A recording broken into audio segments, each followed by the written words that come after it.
Lo que estaba diciendo cuando se cortó, entonces, es que en este gráfico de marcha diaria de la concentración de oxígeno, tenemos las curvas correspondientes a dos ambientes Me diferentes. estoy acostumbrando ahora, pero pensé que... Uno más rico en nutrientes, este que es más dramático, y este que es mucho más suave, la diferencia entre el día y la noche, propio de un ambiente menos cargado en nutrientes. ¿De acuerdo? Los dejo a ustedes pensando o razonando la lógica de esta mayor diferencia día-noche en la comunidad del ambiente eutrófico y esta menor diferencia día-noche del ambiente oligotrófico. Lo dejo como ejercicio de pensar y si después alguien no lo encuentra, lo explicamos. Entonces, recién cuando veíamos el ciclo diario, que también aquí está repetido, para un periodo de 24 horas, decíamos que justo antes del amanecer, acá también están las horas del día, así que aquí tengo el amanecer, justo antes del amanecer es el momento más dramático, más crítico para la concentración de oxígeno. Porque todavía no se prendió, entre comillas, la máquina de la fotosíntesis, así que aquí, a este momento de la noche, tenemos que llegar habiendo respirado todas las horas de oscuridad el oxígeno que se fijó de más durante el día. ¿Se entiende lo que quiero decir? El balance de fijación de oxígeno excede durante el día las necesidades de la comunidad. Y ese oxígeno que queda dentro de la masa de agua se respira durante la noche. Esa cantidad en los ambientes muy productivos está justo al borde de lo que necesita la comunidad para respirar, porque la biomasa de los consumidores depende de la cantidad de hidratos de carbono que construyeron los productores. Pero el oxígeno tenía, si bien está relacionado con esa cantidad de biomasa de hidratos de carbono que se fabrican y de biomasa de los consumidores, el oxígeno tiene un máximo de carga dentro de la masa acuática.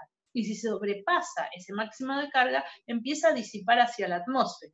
A salir, disipar no sería la palabra aquí, pero empieza a desprenderse hacia la atmósfera. Quiere decir que queda más biomasa dentro del agua y no queda el oxígeno suficiente cuando el ambiente es muy, muy altamente productivo. Lo que tenemos aquí entonces es la comparación entre el perfil de oxígeno de un lago, y esta vez lo resuelvo yo, oligotrófico de este lado, en donde más o menos tenemos la misma cantidad en superficie y en profundidad, porque tengo relativamente un aporte muy discreto de los productores, que están limitados en biomasa por los nutrientes, es un lago oligotrófico, y en profundidad tampoco tengo mayor variación, porque tampoco hay muchos consumidores, pocos productores, pocos consumidores, así tengo el sistema más o menos a la concentración que indicaría el equilibrio por temperatura con la atmósfera. ¿Qué es lo que pasa en cambio en un lago eutrófico? El lago eutrófico, de vuelta, tiene, así como decíamos, dramáticas diferencias entre el día y la noche, también tiene dramáticas diferencias entre superficie y profundidad, o más bien entre zona fótica y zona afótica. Porque en la zona fótica la fotosíntesis está a pleno. Todos los nutrientes transformados en biomasa de productores, la máquina le está dando con todo y libera un montón de oxígeno, tanto que muchas veces se supera la cantidad de oxígeno que puede estar presente en esa masa de agua por temperatura y, como decíamos recién, desprende hacia la atmósfera. El máximo que podemos contener para estas temperaturas a veces está en 10 miligramos por litro, 12 miligramos por litro. Bueno, sin embargo, un medidor, un oxímetro, con el que vamos a medir a campo, en un mediodía soleado de una laguna productiva, marca 18 miligramos por litro, 19,9, que es el máximo que nos da el display. ¿Por qué es así? Porque la fotosíntesis está desprendiendo oxígeno. Y ese oxígeno en algún momento va a terminar saliendo hacia la atmósfera. Si ustedes se fijan incluso en, por por ejemplo, en el borde de una laguna Sí. donde haya plantas sumergidas, a veces también pasa en alguna pecera, inclusive, uno puede ver las burbujitas de oxígeno pegadas a las plantitas de las plantas sumergidas. También como una expresión de la alta tasa fotosintética. Pero eso es lo que ocurre en la zona fótica. Más abajo, donde se acabó la luz y ya no hay productores, lo que hay es la difusión de oxígeno de arriba para abajo y el consumo de los consumidores, que hace que la concentración vaya bajando. ¿Qué tan inclinada o qué tan fuerte es esta disminución? Va a depender de la tasa de fotosíntesis, de la mezcla que aporte el viento y de la respiración de los consumidores. Lo que sí podemos decir es que si el valor está por debajo de las necesidades de los organismos, de allí, de ese límite para abajo, no va a haber organismos, porque se asfixian, no tienen oxígeno, por lo tanto no es hábitat propicio para los consumidores. Y esto entonces se nota cuando en el fondo de algunos ambientes altamente productivos, los peces no pueden habitarlo y de hecho hasta podemos no encontrar organismos vivos del bentos y solamente está poblado por consumidores la parte superior de la masa acuática. Si hay un exceso en el epilimnio, el oxígeno puede difundir, se me cortó esa... Sí, de hecho el oxígeno que se libera por fotosíntesis empieza a difundir como una difusión química normal. ¿Sí? Hay un gradiente y por lo tanto las moléculas se van moviendo desde donde hay más hacia donde hay menos. Ese gradiente, ese movimiento por difusión es lento. La participación del viento agitando hace que el movimiento ya no sea solo por difusión, sino por convección, y entonces sea mucho más rápido y puede haber una llegada de oxígeno de la superficie hacia la profundidad. ¿Podés repetir las variables que lo definen? Tasa de fotosíntesis, respiración. Las variables que definen, ¿qué? Las fuentes. En algún momento, Tommy, lo que yo dije es las fuentes de estos dos gases, ¿no es cierto? La caída, fotosíntesis, respiración. A veces, les juro que yo no tengo machete ni tengo argumento aprendido. Yo voy hablando y a veces no me acuerdo qué es lo que dije. La caída, vos estás diciendo esto. Ok. La magnitud de la caída lo que va a definir es si probablemente el viento yo haya dicho entonces, porque es el aporte de la fotosíntesis. Si la mezcla del viento lo va corriendo hacia abajo y repartiendo a la masa de agua, y por otro lado la comunidad que está consumiendo. Sí, dale, ahí está. Entonces llegamos. Muy bien. Y entonces, el extremo al cual podemos llegar es lo que estamos viendo en la fotografía ahora. Cuando este oxígeno, cuando esta curva de oxígeno, vean ustedes que acá en el fondo yo todavía tengo, digamos, 1 miligramos por litro. 1 miligramo por litro es suficiente para los peces. No conozco ningún pez que aguante con 1 miligramo por litro. Se toma un valor generalizado para los peces de tipo 5 miligramos por litro, para que sea un hábitat tolerable. Pero los peces son muy variados en sus necesidades, y los peces más activos, aquellos que se caracterizan en general por ser los cazadores de la red trófica, y que el hombre los conoce porque muchas veces son los que más le interesan en la pesca deportiva, y entonces estoy hablando de, en nuestro país, el dorado, el pejerrey, los salmónidos, la trucha, aunque sea exótica en los lagos del sur, esos tienen una alta tasa de metabolismo. Son los atletas, los deportistas de la fauna íctica, y entonces no les alcanza ni siquiera 5 miligramos por litro, y necesitan aguas oxigenadas, aguas de 8 miligramos por litro. En cambio, otros, más pachorros, más tranquilos, los que están asociados naturalmente con el hábitat del fondo, toleran concentraciones más bajas. 4 miligramos por litro la carpa, 3 miligramos por litro los bagres de fondo, las tachuelas o incluso las tilapias. pero menos que eso los peces no. Entonces, a medida que el consumo de oxígeno aumenta, vean ustedes cómo esta curva se empieza a correr hacia la izquierda, es decir, hacia valores más bajos, y empieza a empujar para arriba, dejando solamente la parte superior como hábitat para los peces. Esto puede subir y subir y subir, los peces se ven empujados a la superficie, a veces los vemos boqueando, buscando un poco de absorción por las agallas del oxígeno atmosférico, y si eso incluso se dramatiza aún más porque no hay viento, después de una noche tranquila en la cual se consumió todo el oxígeno y no hubo viento para renovar esa carga, ocurren fenómenos de mortandad masiva de peces. Estos fenómenos son habituales en lagos eutrofizados, en lagos que están muy, muy cargados por motivos antrópicos de nutrientes, y a pesar de que a veces en los diarios se dice, oh, gran contaminación, elementos tóxicos, muchas veces no tiene que ver esto con elementos tóxicos, sino con un agotamiento de los oxígenos, del oxígeno, debido a la hiperproductividad del sistema.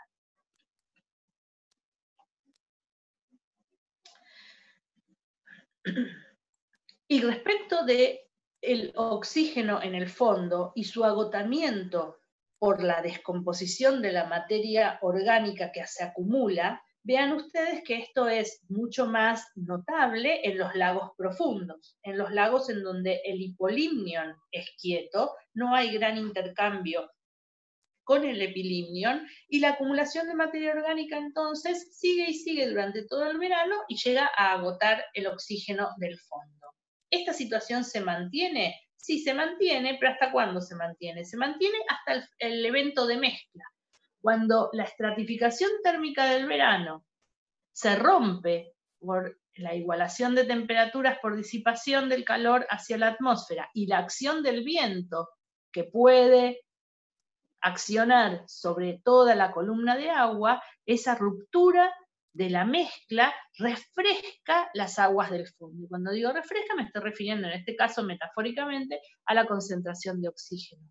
Empieza a llegar oxígeno de la parte superior hasta la profundidad.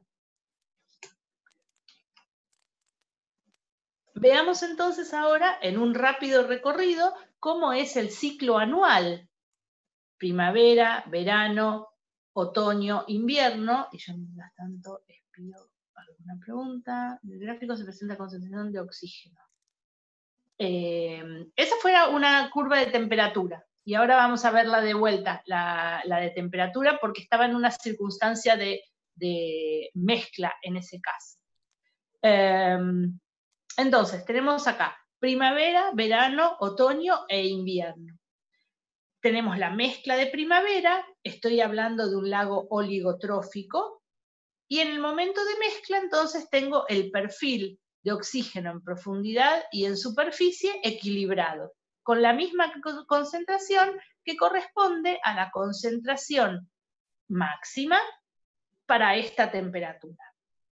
Cuando avanza el verano y el lago oligotrófico estratifica, aquí tengo el perfil de temperatura que me marca la estratificación, entonces, ¿qué es lo que ocurre? Vean ustedes que en profundidad no cambió la temperatura y tampoco cambió entonces la concentración de oxígeno. Yo no tengo muchos productores aquí en el epilimnion, entonces no tengo un gran aporte de oxígeno. Pero sin embargo, algo parece que ha hecho perder oxígeno de la superficie, y ese algo es el aumento de temperatura. Cuando la temperatura pasa, la temperatura la leo en el eje de abajo, ¿no es así? En este caso pasó entonces de 8 a 20 y pico de grados, de 8 a 20 y pico de grados, entonces la concentración máxima de oxígeno posible en esa masa de agua ya no es 12 miligramos por litro, sino que bajó a 8. Y por eso muchas veces en los lagos oligotróficos el perfil del verano es este perfil medio cruzado, con menos oxígeno en superficie y más oxígeno en profundidad debido a esta diferencia de temperatura. Avanza la estación, llegamos al otoño, mezcla de otoño, nuevamente baja la temperatura en todo el perfil del lago y también se equilibra la concentración de oxígeno, superficie, profundidad. Si ocurre el congelamiento en el invierno, entonces acá lo tengo marcado en el perfil de temperatura, ¿y qué es lo que veo en el perfil de oxígeno? Que no perdió oxígeno la masa de agua y que queda retenido y en una concentración relativamente alta, protegido del escape hacia la atmósfera por el hielo, a través del cual no hay intercambio de oxígeno. ¿Qué es lo que pasaría? Entonces, consideremos ahora un lago eutrófico. La mezcla de primavera.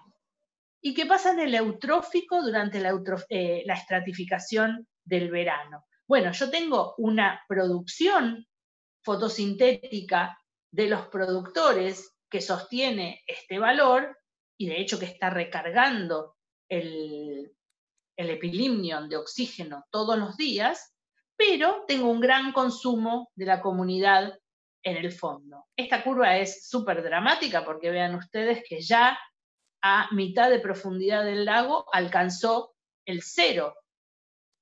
Es decir, este lago está complicado. Con 0 yo tengo toda esta parte del agua sin organismos, o por lo menos sin organismos aeróbicos, que son todos los superiores. No tendría productores, ya se acabaron por una cuestión de zona fótica, no tengo consumidores, solamente podría haber bacterias anaeróbicas. Mezcla de otoño, llegada de oxígeno a todo el fondo, aquí se estaría reactivando entonces la descomposición de materia orgánica que aquí estuvo frenada por falta de oxígeno y solo se daba bajo condiciones anaeróbicas, y en el momento de la estratificación inversa del invierno, tengo entonces un oxígeno guardado y vean ustedes que la disminución es mucho menor porque la actividad de la comunidad durante el invierno está mucho más disminuida. Estamos, para todos los organismos, estamos en diapausa invernal. Muy bien, entonces, ahora que hemos visto dotación de nutrientes y los gases de fotosíntesis y respiración, dióxido y oxígeno, vamos a volver un poco a los nutrientes para ver en detalle las cuestiones relacionadas con los dos principales, nitrógeno y fósforo. Yo me estoy quedando sin luz en esto, así que no nos estamos viendo más. Ok, sigo con el nitrógeno. Bien. El nitrógeno y todos los elementos químicos en el agua, todos aquellos que participan de una forma u otra en la construcción de las moléculas que conforman la biomasa, van a describir un ciclo. Es decir, están de alguna manera inorgánica y disponibles en el medio, los productores hacen una absorción, lo incorporan a las moléculas orgánicas. Esos productores, en la medida en que su biomasa y sus tejidos son alimento del resto de la cadena trófica, las moléculas y los componentes van pasando. Cada uno de los compartimentos de los seres vivos tiene fenómenos de excretas, eyección, aporte de cadáver, restos de materia orgánica que forman el pool de materia orgánica de las aguas, ya sea más o menos en suspensión o precipitadas en el fondo. Hay una acción de organismos descomponedores que en el proceso de consumo de la energía que contienen todas esas cadenitas de carbono, va soltando los componentes minerales que vuelven a estar de manera disponible, mineralizada, soluble, para la absorción de los productores. Esto que dije es válido, en primer lugar, para todos los ecosistemas, porque describí el ciclo de la materia, que funciona en todos los ecosistemas. También es válido para cualquier elemento. Esto vale es un genérico, ¿no es cierto? Vale para el nitrógeno, vale para el fósforo, vale para el selenio, cualquier elemento tendría un ciclo que sería más o menos parecido, y también así como vale para los ambientes acuáticos, los ambientes terrestres, vale para los ambientes acuáticos. Así que como yo sé que ustedes han estudiado largamente el ciclo del nitrógeno y el ciclo del fósforo, y conocen cuáles son los pasos en cada una de las transformaciones y cuáles son los microorganismos que participan en los distintos grados de descomposición y de mineralización de los elementos, yo no me voy a detener mucho aquí en esta clase, en esta explicación, en esos fenómenos.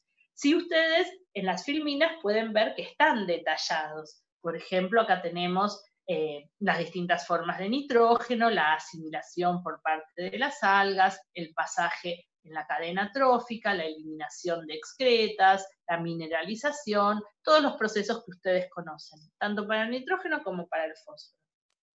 Prestemos atención entonces a los fenómenos que son particulares de los ambientes acuáticos. En primer lugar, la apertura del ciclo. El ciclo básico, ese ciclo que definimos recién, ocurre en el epilimnion de los lagos estratificados, más o menos en toda la vertical de los lagos que no estratifican, los lagos siempre mezclados, y ocurre fundamentalmente durante la estación de crecimiento, mientras la temperatura es suficiente como para que todos los organismos que son poiquilotermos se mantengan activos. Ese ciclo, decimos, es abierto, entonces. Por un lado, el cuerpo de agua tiene ingresos y egresos. Para el caso del nitrógeno, que es lo que estamos viendo fundamentalmente ahora, el principal ingreso, y de hecho la principal forma del nitrógeno presente en los cuerpos de agua es en forma atómica, es decir, es el N2, nitrógeno biatómico, nitrógeno molecular, que está presente como gas en la atmósfera. Ese gas también se disuelve y nosotros no le prestamos atención recién como le prestamos atención al dióxido o al oxígeno. ¿Por qué? Porque esos gases participan de fotosíntesis y de respiración. N2 no participa de ese fenómeno y prácticamente de ningún otro. Es un gas que, así como es inerte para los seres vivos en la atmósfera, es inerte en el agua. De tal manera que a pesar de que cuantitativamente es la forma dominante, no es la que biológicamente más nos interesa. Ese N2 llega a los cuerpos de agua disuelto en el viaje de las gotas de lluvia que caen, ya sea directamente al cuerpo de agua o a la cuenca. Las gotas de lluvia en su tránsito en el aire empiezan a absorber, o mejor dicho, el nitrógeno gaseoso se disuelve en ellas y así llega a cualquier cuerpo de agua. Lo que sí nos interesa son otras llegadas de nitrógeno que puede darse o bien contenido en materia orgánica, que desde el entorno terrestre llega al... Voy a hacer una cosa, voy a prender la luz. Bueno, volví. Que desde el entorno terrestre entonces llega al medio acuático y vamos a ver cuando veamos ríos que esos nutrientes que llegan a través de la materia orgánica que cae desde el entorno hacia los arroyos es crítica para el funcionamiento, no es tan importante en los lagos. Y la otra forma en que llega el nitrógeno es por la escorrentía. La escorrentía que atraviesa los suelos y que lava el nitrógeno del suelo. Seguro que ustedes cuando estudiaron EDAFO y también en otras materias, tal vez en agroecosistemas, estudiaron como algo absolutamente negativo, y en alguna medida lo es, la pérdida de nitrógeno de los suelos. Como el arrastre del agua lava los suelos de los elementos solubles, entre ellos el valioso nitrato o amonio como nutriente de las plantas. Bueno, todo eso que el suelo pierde en el ambiente terrestre, lo gana el ambiente acuático. Y así es como se recarga de nitrógeno de formas biológicamente interesantes o biológicamente útiles de nitrógeno el ambiente acuático. Este lavado del agua de escorrentía que se multiplica muchísimo cuando estamos hablando de suelos agrícolas desprotegidos, ¿cierto? Pero bueno, volvemos a nuestro ambiente natural. Tenemos entradas de nitrógeno disuelto en la gota de lluvia, contenido en materia orgánica o arrastrado, lavado desde los suelos, y también tenemos salidas. Sale nitrógeno cuando el agua del río emisario sale del lago, sale cuando un animal terrestre se come a un animal acuático, y sale también nitrógeno cuando la materia orgánica que se ciclaba en el epilimnion cae hacia el epilimnion y se queda ahí hasta que vuelva de alguna manera a la superficie.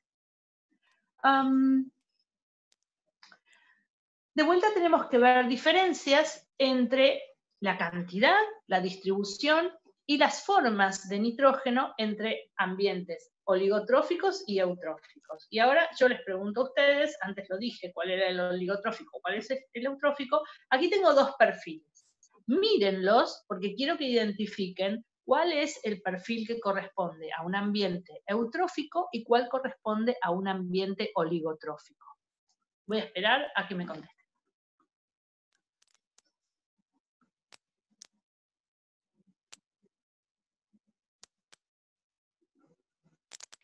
A ver quién se anima. La izquierda es el eutrófico. El primero es eutrófico. Muy bien. Muy bien, a los que han contestado, Lucía y Bautista. Muy bien, quiero que se animen todos, ¿eh? Este de aquí entonces es el eutrófico y este el oligotrófico.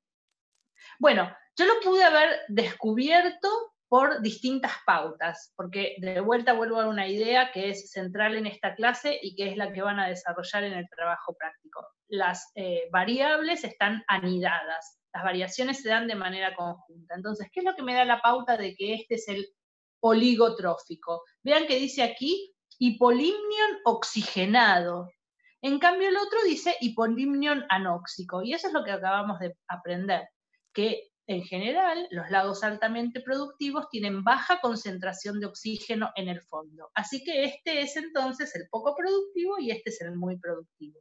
Y en consecuencia se dan las variaciones en la forma de nitrógeno. ¿Qué es lo que encontramos? Primero una diferencia en la cantidad, ¿no es cierto? Porque vean que los valores del eje, acá tengo 0,2, donde acá tengo 0,1. 0.01, es decir, cuantitativamente me está diciendo acá hay menos nitrógeno, a pesar de que la curva la puedo encontrar en el mismo lugar, pero la unidad del eje me dice que hay mucho menos en cantidad. Y además, ¿qué es lo que ocurre? En el oligotrófico, en toda la zona fótica, tengo una cantidad mínima, porque los productores están, voy a usar una metáfora, llorando por una molécula de nitrógeno o de fósforo. Están absolutamente limitados. Cada nitrógeno, cada fósforo que haya suelto, las algas del fitoplancton tienen adaptaciones para absorberlo lo antes posible para transformarlo en propia biomasa. Así que la cantidad en superficie es mínima. Vean ustedes que a medida que nos acercamos al fondo, la cantidad es mayor porque aquí eventualmente se da la mayor cantidad debido a que, o bien a que ya estoy dentro de la zona afótica y no hay absorción, o bien a que hay cierta descomposición de materia orgánica por los sedimentos, de tal manera que el perfil de nitrógeno en un lago oligotrófico siempre va a ser nada en superficie y un poco más en el fondo. Vean que las dos curvas corresponden, una, esta de aquí, a un hipolimnion oscuro. Y entonces tengo mayor concentración justo en el techo del hipolimnion. Pero si el hipolimnion es iluminado, entonces los productores van a estar aquí, tan abajo como puedan, porque van a estar en una posición vertical de compromiso entre mayor luz y mayor cantidad de nutrientes. Y de acuerdo a la disponibilidad de uno o de otro, va a estar ubicado el fitoplancton tan abajo como sea necesario o como sea posible para la captación de nutrientes. El otro, en cambio, el del eutrófico. Ya nos dimos cuenta que era el eutrófico por el hipolimnion anóxico. Pero además, ¿qué pasa? Por un lado tengo más cantidad de nitrógeno en estas dos curvas. En verdad son tres, porque aquí hay otra pequeña escondida. Pero vean las formas del nitrógeno, que es algo que ustedes saben porque lo aprendieron en química. Mientras el ambiente es oxidante, el nitrógeno está oxidado y su forma disponible es nitrato. En cambio, en la parte reductora del perfil, porque es anóxico, ya no va a haber nitratos, sino que la forma disponible es el amonio. En el medio puede haber una cierta acumulación de nitritos que rápidamente pasa a nitrato. ¿Se acuerdan ustedes que el nitrito es una forma de corta vida, porque ya sea que se oxide en el ambiente oxidante o que se reduzca en el ambiente reductor, eso ocurre muy fácilmente. Entonces puede haber una pequeña acumulación de nitritos en la zona, no exactamente, y vuelvo a la duda de antes, ¿no es cierto?, a lo que se había planteado como duda, no necesariamente en el metalimnion, sino más bien en la zona en donde cambia la disponibilidad de oxígeno. Muy bien. Dejamos al nitrógeno, analicemos un poco el fósforo. El fósforo, a diferencia del nitrógeno, no es soluble, no es móvil. Es al revés, un elemento que en principio tiene una sola forma, que es la que absorben los productores y la que va pasando por la cadena trófica y la que se suelta de la materia orgánica, ion fosfato. Y por otro lado, es un elemento grande, pesado, y que se mueve en el sistema absorbido a las arcillas. Eso hace que cuando uno lo ve a escala grande, a escala de paisaje, a escala continental, el fósforo más bien lo que hace es como un flujo en tiempos de duración geológica, porque el fósforo contenido en los feldespatos de las rocas que forman las montañas es erosionado y pasa a las aguas de escorrentía, absorbido a partículas, y podría irse directamente hacia el fondo de los océanos, donde se acumula como sedimentos y está allí hasta que esto pasa a formar parte de un geosinclinal y un movimiento de plegamiento lo lleva de vuelta a la parte superior de las montañas, pasando un corto tiempito de esta escala geológica de la cual estamos hablando, dando vueltas en la red trófica de un lago. Para la escala humana que nosotros vemos, lo que observamos es que el fósforo llega arrastrado desde el entorno. No llega disuelto, como decíamos, del fósforo, sino que llega en forma particulada, llega absorbido a las arcillas que vienen en la erosión de la escorrentía. Entonces, vean ustedes algo que vamos a definir más adelante, estos distintos mecanismos de llegada de nitrógeno o de fósforo a los cuerpos de agua. Y entonces proviene de la erosión de ambiente natural o de ambiente antropizado, y aquí en el cuerpo de agua cumple un ciclo. Un ciclo, como decíamos antes, es como el que ustedes ya conocen. Hay absorción por parte de los productores, transferencia en la cadena trófica. Esta cadena trófica siempre está devolviendo excreta y pequeña materia orgánica que es atacada por los microorganismos, y que cuando se libera el ion fosfato pasa a formar parte de un pool muy pequeño de fósforo soluble en el agua que rápidamente o es absorbido por los productores o se absorbe a las arcillas. Vean que una vez dije absorbe o adsorbe a las arcillas, pero soluble en el medio está de manera casi efímera el fósforo y rápidamente entra o sale de algún compartimento. El fósforo, lo que sí, al ser un elemento asociado a partículas que pueden sedimentar, puede tener una salida absorbido a los sedimentos que lo saque del ciclo biológico que se da en el epilimnio. Aquí tenemos de vuelta perfiles correspondientes, en este caso aquí al lago oligotrófico, aquí al lago eutrófico. En el lago oligotrófico la dotación de fósforo soluble o de fósforo total es baja y esto continúa en todo el perfil, particularmente notable la disminución en la zona fótica. En el eutrófico también los lagos eutróficos suelen estar limitados por fósforo, así que hay menor concentración donde se da la zona de absorción y hay mayor disponibilidad en el fondo asociado a la acumulación de materia orgánica que está en descomposición y que está soltando entonces los grupos fosfato. Aquí un pequeño paréntesis, entramos... antes del paréntesis entonces voy a mirar las preguntas. ¿Cómo sería la forma de salida del fósforo del sistema? Ok, es una pregunta que no dije, así que está muy bien que lo hayas notado. El fósforo fundamentalmente sale del sistema o bien arrastrado en todas las salidas de partículas que haya. Aquí. No tengo ninguna ilustración particular para esto, pero ¿cómo sale? Bueno, así como la escorrentía de llegada arrastra fósforo, también los ríos emisarios que salen de un cuerpo de agua y que van más abajo en la cuenca, arrastran consigo arcillas que portan fósforo. Así que ahí puedo tener una salida. Siempre que haya salida de biomasa, es decir, si yo estoy diciendo, por ejemplo, un animal terrestre, un oso se acercó a un río, capturó un pez, se lo comió. Ese oso es un carrier de fósforo desde el ambiente acuático hasta donde se va a dormir. También puede haber salida entonces de esa manera a través de la biota. Y finalmente, la otra salida es la que marcaba en el último lugar.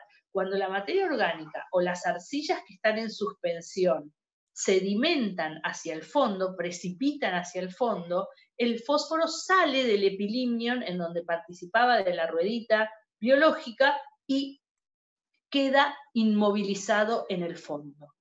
Esta inmovilización de fósforo en el fondo es importante y voy a hablar un poquito más de ella ahora cuando hablemos de las diferencias entre lo que ocurre en los lagos profundos y lo que ocurre en los lagos poco profundos. Pero antes de eso, para completar la pregunta que recién hacía Lucía, solamente un repaso muy rapidito de cómo se hacen las determinaciones de fósforo y de nitrógeno. En el laboratorio, entonces, yo puedo, a través de mecanismos de filtración, filtros de distinto tamaño, separar fracciones de,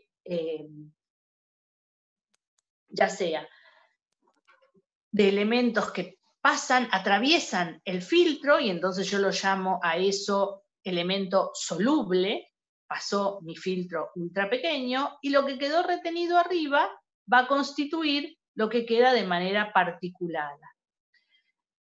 Cuando yo tengo un elemento ya disuelto en una solución, puedo hacer la determinación por lectura directa. Es decir, algunos elementos, como por ejemplo el nitrato, pueden ser leídos a partir de un electrodo ion específico, en este caso nitrato, y entonces un display sensible a la reacción del nitrato me muestra directamente la concentración.